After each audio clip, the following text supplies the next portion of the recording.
Moi, je vais vous expliquer comment j'ai rencontré Dieu. La première expérience que j'ai faite avec le Seigneur, j'avais à peu près 10 ans. J'allais à l'école et j'ai fait une expérience avec le Seigneur en allant à l'école. Et j'ai gardé cette expérience dans mon cœur pendant longtemps. Mais je ne savais pas qu'il y avait des réunions, je ne savais pas que ça existait des réunions, je ne savais pas qu'il y avait des chrétiens, je ne savais pas tout ça, je savais que le Seigneur était vivant parce que c'était mon ami. Et puis les années sont passées, puis au bout de 3-4 ans, on est parti, on était sur Dijon.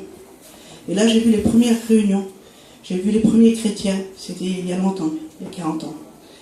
Et j'ai aimé les choses de Dieu, j'ai aimé les réunions, j'étais une petite. Et mon père n'était pas trop pour ça. Et puis quand elle a passé comme ça, donc j'aimais dans mon cœur, mais je disais, j'avais des copines que c'était des chrétiennes, donc j'avais des conversations avec des chrétiennes, j'avais une entente avec des chrétiennes. Et les années ont passé, après je me suis mariée, et là mon compagnon lui était contre l'évangile, vraiment contre l'évangile. Et ça s'est passé comme ça quelques temps, et au bout de 4-5 ans on a passé par une épreuve chez nous, et à travers cette épreuve, là moi j'ai voulu faire une expérience avec le Seigneur, mais ce que moi j'ai demandé à Dieu, c'est parce que Dieu l'avait décidé. Et donc je me suis un peu rebellée. Et en me rebellant, vous savez, j'ai voulu avoir plus d'orgueil qu'on ne peut pas en avoir. Et là, j'ai su vraiment ce que c'était une vie sans Dieu. Pendant 1 an, j'ai souffert le martyre. Pendant 8 mois, mon mari a fait 8 mois d'hôpital. Je me suis retrouvée avec 4 enfants. Je n'avais pas de permis, j'étais toute seule à Marseille. Et je peux vous dire que le Seigneur, lui, était toujours à mes côtés depuis que j'avais 10 ans. Et moi, je ne m'en rendais pas compte.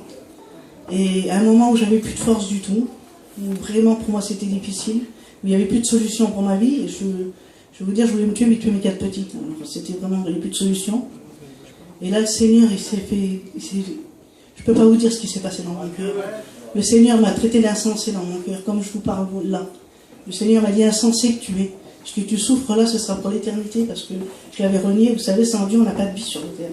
Notre vie est dans le ciel. Et là, à ce moment-là, j'ai vu l'état que j'étais. J'ai dit, Seigneur, tu es tellement amour. Seigneur, tu nous aimes tellement, mon Seigneur, tu m'aimes encore, malgré que je t'ai renié, malgré tout ce que j'ai fait, malgré tout ce que j'ai dit, toi tu es toujours là, tu m'aimes encore. Et je peux pas vous dire comment j'ai vu que j'étais une vilaine, pourtant je faisais pas des choses graves, mais j'étais vilaine, j'étais privée de la gloire de Dieu, j'étais perdue. Le Seigneur est revenu à ce moment-là, j'étais perdue. Si mon âme elle partait de mon corps, j'étais perdue. Et là j'ai dit, Seigneur, je voudrais te suivre tout le temps. Je t'aime, et je savais plus quoi dire au Seigneur, tellement que je ressentais cet amour de Dieu dans mon cœur. Et ça, c'était en 90, il y a quelques années. Et là, mon compagnon est sorti de l'hôpital. Et il a vu le changement. Alors à ce moment-là, je lui ai dit, j'ai rencontré réellement Dieu. Et je passerai par les yeux du baptême, je veux me baptiser. Et là, il n'a pas trop bien compris. Et ça s'est passé 1 an. Et au bout d'1 an, j'ai passé par les yeux du baptême. Et le Seigneur que j'avais rencontré à 10 ans, toute ma vie, il était avec moi.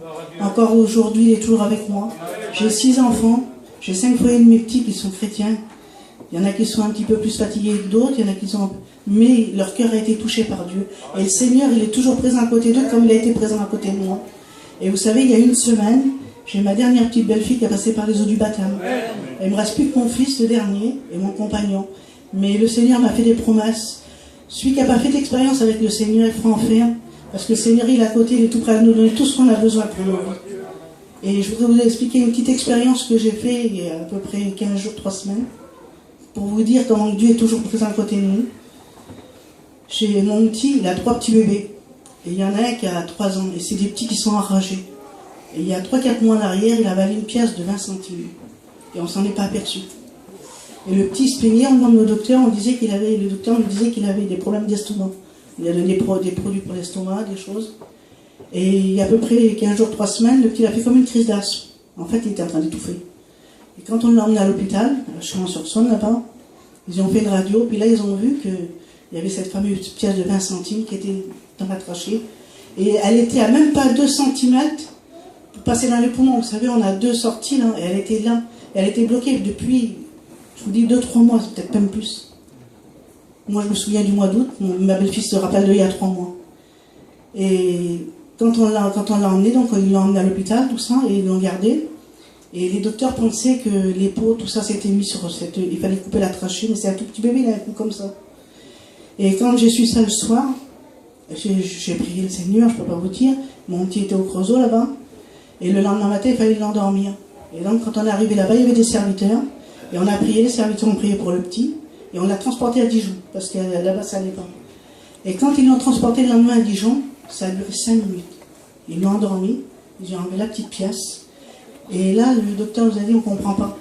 Parce qu'à moindre choc, au moindre mouvement, la pièce, elle basculait pour tomber. Et le Seigneur, il a gardé, c'est l'importance de mettre nos enfants en prière, de prier pour nos petits, de faire confiance à Dieu. Et le Seigneur, il nous garde. Le Seigneur garde mes petits. Et ça, c'est une grande expérience que j'ai fait encore, de voir que le Seigneur, il entend nos prières tous les matins, tous les soirs, tout le temps, quand on prie. Ne jamais oublier tous nos petits, tous nos enfants, toute notre famille. Que Dieu vous bénisse. Amen.